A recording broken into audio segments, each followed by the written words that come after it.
സ്വീകരിക്കപ്പെടുകയും ചെയ്തു. ആത്മാവിൽ അവൻ ചെന്നു. പണ്ട് നോഹയുടെ കാലത്ത് പെട്ടകം ഒരുക്കുന്ന സമയം ദൈവം ദുഷ്കർമ്മയോടെ കാത്തിരിക്കുമ്പോൾ അനുസരിക്കാത്തവരായി തടവിലുള്ള ആത്മാക്കളോട് പ്രസംഗിച്ചു. ആ പെട്ടകത്തിൽ അല്പജനം എന്ന് വെച്ചാൽ 8 പേർ വെള്ളത്തിൽ കൂടി രക്ഷ പ്രാപിച്ചു. അത് സ്നാനത്തിന് ഒരു മുൻകുറി.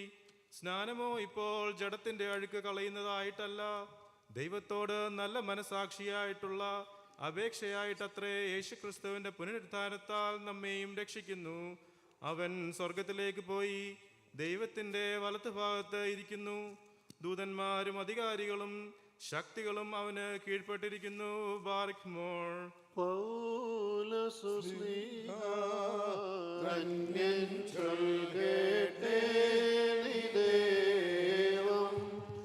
നിങ്ങളെ ഞങ്ങളറിയിച്ചതിനെതിരായി വേറൊരുവൻ അറിയിച്ചാൽ മാനവനെങ്കിലും ആദൂതൻ താനേൽക്കും സഭയിൻ ശാപം.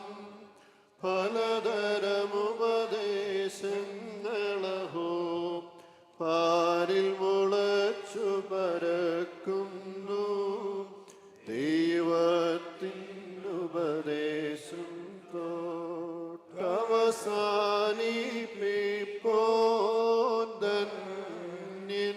പരിശുദ്ധ പൗലോസ്ലീഹ എബ്രായർക്ക് എഴുതിയ ലേഖനത്തിൽ നിന്നും ബാരിക്കുമോ.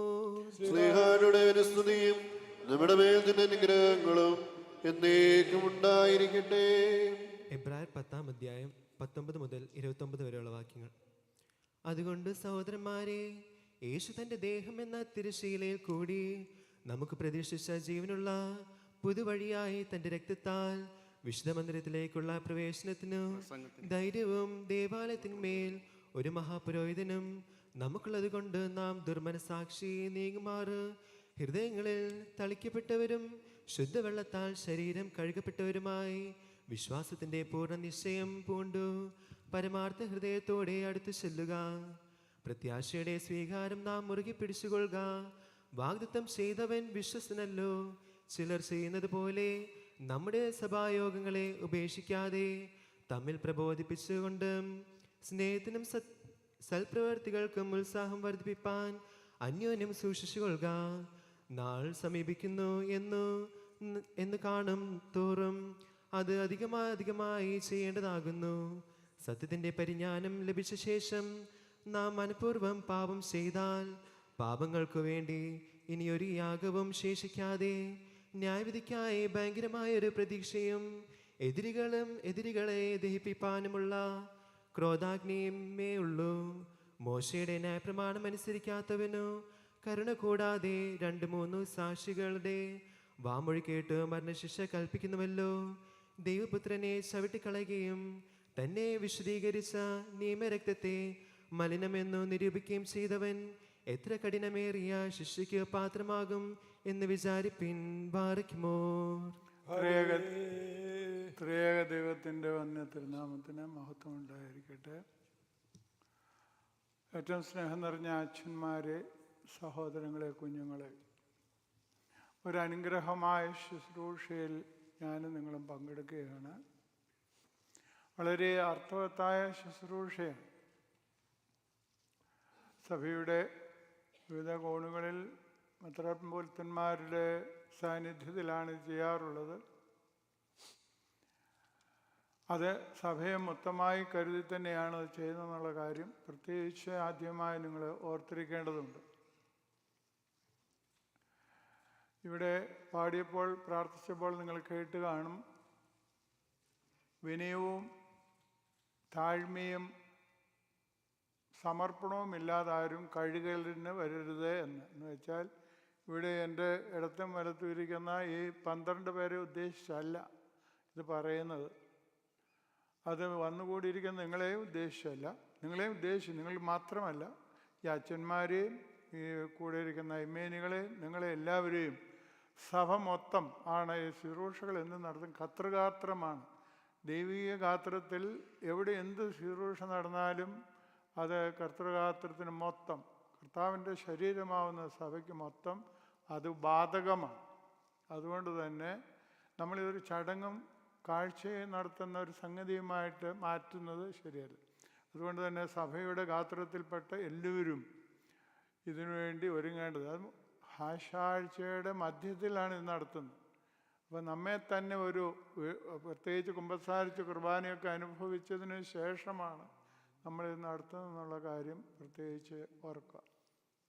ഒരു പാട്ടിനകത്തുണ്ട് വിനയം, സഹിഷ്ണുത ഉണ്ടായിരിക്കണം, കോപം, ക്രോധം, വാശി, ദ്വന്ദ്വപക്ഷമൊന്നും പാടില്ല. ഇതൊക്കെ നമ്മൾ പാടുമ്പോൾ ശ്രദ്ധിക്കാറാത്തതുകൊണ്ടാണ്. ഇതൊക്കെ നമ്മൾ പറയും നമുക്കൊക്കെ അറിയാൻ പാടുന്നുണ്ട് എന്ന് പറഞ്ഞിട്ടും കാര്യമില്ല, ശ്രദ്ധിക്കാത്തതുകൊണ്ട്. ഭാരതത്തിൻ്റെ ജ്യോതിഷ മഹാപണ്ഡിതനായ വരാഹമിഹിരൻ പറയുന്നുണ്ട്, നെഗറ്റീവ് എനർജി ഉള്ളവരെ വീട്ടിൽ പ്രവേശിപ്പിക്കരുത്, നെഗറ്റീവ് എനർജി ഉള്ളവരെ വീട്ടിൽ പോകരുത്. നെഗറ്റീവ് എനർജി എന്ന് പറയുമ്പം ഇരിക്കുന്ന ഞാനും നിങ്ങളെല്ലാം നമുക്കൊക്കെ തോന്നുന്നുണ്ടാവും, നമുക്കതില്ലെന്ന് തോന്നുന്നുണ്ടാവും. എന്തുവാ ഈ നെഗറ്റീവ് എനർജി എന്ന് ഉദ്ദേശിക്കുന്നത്? വക്രബുദ്ധി, ചതി, വഞ്ചന, കുരുട്ടുബുദ്ധി, ഏഷിണി, അസൂയ, കുശുമ്പ്, കുന്നായ്മ. ഇതില്ലാത്ത ആരെങ്കിലുമൊക്കെ ഉണ്ടെന്ന് കൈവക്കുന്നത് നല്ലതാണ്. അങ്ങനെയുള്ള ആരും അവരൊക്കെ നെഗറ്റീവ് എനർജി പുറപ്പെടുവിക്കുന്നവർ. അവർ വീട്ടിൽ കയറ്റിയാൽ കുഴപ്പം, വീട്ടിൽ പ്രശ്നം ഉണ്ടാക്കി ചെയ്യത്തുള്ളൂ. എന്തെങ്കിലുമൊക്കെ ഒപ്പിച്ചേച്ച് സ്ഥലം വിടും. അതുപോലെ തന്നെ അവരെ വീട്ടിൽ പോയാലും അത് തന്നെയാണ് അനുഭവം. നീതിമാൻ പന പോലെ തഴയ്ക്കും എന്ന് പറയുമ്പോൾ നീതിമാൻ്റെ അടുത്ത് പോയി പനയുടെ ചുവട്ടിൽ പണ്ടൊക്കെ, ഇപ്പോഴേ അതില്ലല്ലോ, പണ്ടൊക്കെ ഒട്ടകത്തിൽ യാത്ര ചെയ്യുമ്പോൾ അത് പോയി പനക്കൂട്ടത്തിൻ്റെ അടുത്ത് പോയി നല്ല തണുപ്പും കാറ്റും കിട്ടും, സ്വസ്ഥതയും കിട്ടും. അതേ സമയത്ത് മറ്റു ചില മരങ്ങളുടെ ചുവട്ടിൽ പോയതൊന്നും കിട്ടിയെന്ന് വരില്ല. അപ്പം നീതിമാൻ പന പോലെയാണ് ഞാനും നിങ്ങളും സമാധാനവും സംതൃപ്തിയും പകർന്നു കൊടുക്കേണ്ടവരാണ്. നമ്മിൽ നിന്ന് പരിശുദ്ധാത്മാവാകുന്ന പോസിറ്റീവ് എനർജി ഇറങ്ങി പോസിറ്റീവ് എനർജിയെ കാണുകയുള്ളൂ പിശാചിൻ്റെ.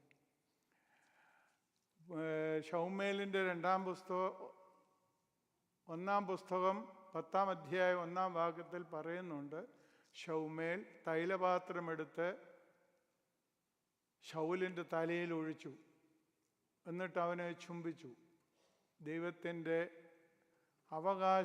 അവകാശിയായി നിയമിച്ചു എന്നും പറഞ്ഞാണ് കൊടുക്കുന്നത്. അതുകൊണ്ട് പരിശുദ്ധാത്മാവ് അവനിൽ ആവേശിക്കുന്നതായിട്ട് നമുക്ക് പിന്നെ കാണാം. അത് കഴിഞ്ഞ് ദൈവത്തിൽ നിന്ന് അകന്നു കഴിഞ്ഞപ്പോൾ ഒരു സംഭവമുണ്ട്. ഒരു അശുദ്ധാത്മാവ് അവനെ കയറുകയും ദൈവാത്മാവ് അവനിൽ നിന്ന് ഇറങ്ങിപ്പോവുകയും ചെയ്തു. അപ്പം നമ്മൾ ഈ കഴുകലിനിരിക്കുന്ന സഭയുടെ എല്ലാ മക്കളും അറിയേണ്ടത് ദൈവാത്മാവാണോ അശുദ്ധാത്മാവ്. അശുദ്ധാത്മാവ് കയറി കഴിഞ്ഞിട്ട് തനിക്ക് വേണ്ടി പ്രവർത്തിച്ചിരുന്നതായ ദാവീദിനെ കൊല്ലുവാൻ ഒരുങ്ങുന്നത് നമുക്കറിയാം. പിന്നെ കാണുന്നതും കേൾക്കുന്നതെല്ലാം സംശയത്തോടെയാണ്. അതാണ് ഇതിനകത്തുള്ള പ്രശ്നം. അതുകൊണ്ട് നമ്മളുടെ കാലുകഴുകൽ ശുശ്രൂഷ അനുഗ്രഹമാവാൻ തക്കവണ്ണം പ്രത്യേകിച്ച് ഓർമ്മപ്പെടുത്തട്ടെ. വേറൊരു കാര്യം കൂടി ഞാനിപ്പം ഇത് 17ാമത്തെ കാലുകഴുകൽ ശുശ്രൂഷയാണ്. കൊറോണ കാലത്ത് വേണ്ടാന്ന് വെച്ചപ്പോൾ ഒരു കൊച്ചച്ഛന് നിർബന്ധം. അത് ഇന്ന് തന്നെ ഇവിടുത്തെ വികാരിച്ചനത് കാണിച്ചു. അന്നത്തെ കാലുകഴുകൽ ശുശ്രൂഷ മുഖത്ത് മാസ്കൊക്കെ വെച്ച്. അപ്പോൾ അങ്ങനെ 17ാമത്തെ കാലുകഴുകൽ ശുശ്രൂഷയാണ്. അവിടുത്തെ അല്ല, വേറൊരിടത്ത് കാലുകഴുകൽ ശുശ്രൂഷയ്ക്ക് ഞാൻ പോയി ക്ഷണിച്ചിട്ട് ചെന്നു. ഞാൻ ഇരുന്നിട്ടുള്ളൊരു പള്ളിയാണ്. അത് തപ്പി നിങ്ങൾ പോകണ്ട കേട്ടോ. അവിടെ കാലുകഴുകൽ ശുശ്രൂഷയ്ക്ക് ആളെ നിയമിക്കുന്നത് സാധാരണഗതി ഞാൻ അച്ഛന്മാരോട് പറയും, അങ്ങ് ചെയ്യിച്ചോളാൻ പറയും. അതുപോലെ ആ പള്ളിയിലും അച്ഛന്മാർ ക്രമീകരണം ചെയ്തു. അവിടെ ചെന്ന് എനിക്ക് പ്രിയമുള്ള ഒരാൾ വന്ന് എന്നോട് പറഞ്ഞു, അച്ഛൻ എൻ്റെ പേര് വെച്ചിട്ടില്ല, ഞാനില്ലാതെ ഇവിടെ കാലുകഴുകൽ ശുശ്രൂഷ നടക്കുകയില്ല. അപ്പം ഞാൻ ചിരിച്ചുകൊണ്ട് പറഞ്ഞു, അതൊരു വാശിയാണ്, കാലുകഴുകുന്ന എന്തിനാന്ന് നോക്കിയേച്ച് വേണമായിരുന്നു അത് പറയാൻ എന്ന് പറഞ്ഞ് പുള്ളിയുടെ വാശി പെട്ടെന്ന് തോന്നുന്നു. പക്ഷേ പുള്ളി പിന്നെ എന്നെ കണ്ട് മിണ്ടിയിട്ടില്ല. കാരണം പള്ളിക്കാരോട് പറഞ്ഞിട്ട് കേട്ടില്ല, മെത്രാനോട് പറഞ്ഞിട്ടും മെത്രാൻ എന്നെ അതിൽ അംഗമാക്കിയില്ല. ഇത് ആത്മീയതയല്ല എന്നുള്ള കാര്യം നാം പ്രത്യേകിച്ച് ഓർക്കണം. എന്തിനാണ് കാല് കഴുകുന്നത്? ചിലർ എന്നിട്ട് വാട്സപ്പിലൊക്കെ ഇടും, അങ്ങനെ ഒരു പ്രാവശ്യം കൂടെ എൻ്റെ കാല് കഴുകി. അതൊരു വലിയ ഗമയിലാണ്. അതുകൊണ്ട് കാല് കഴുകിയോ കഴുകിയില്ലയോ എന്നതിനേക്കാൾ നാം ഓർക്കേണ്ടതായ ഒരു കാര്യം, സഭ മൊത്തമാണ് ഈ ശുശ്രൂഷ ചെയ്യുന്നത്. സഭയുടെ അനുഗ്രഹത്തിനാണ് നമ്മിൽ നിന്ന് നെഗറ്റീവ് എനർജി ഇറങ്ങിപ്പോകാനും പോസിറ്റീവ് എനർജി നമ്മിൽ സ്ഥാപിക്കപ്പെടുവാനും ദൈവാത്മാവ് നമ്മൾ നടത്തുവാനും ഇടയാകട്ടെ എന്ന് പറഞ്ഞ് ഞാൻ വാക്കി ഒരുക്കുന്നു. ദൈവം നമ്മെ അനുഗ്രഹിക്കട്ടെ. ഹല്ലേലൂയ.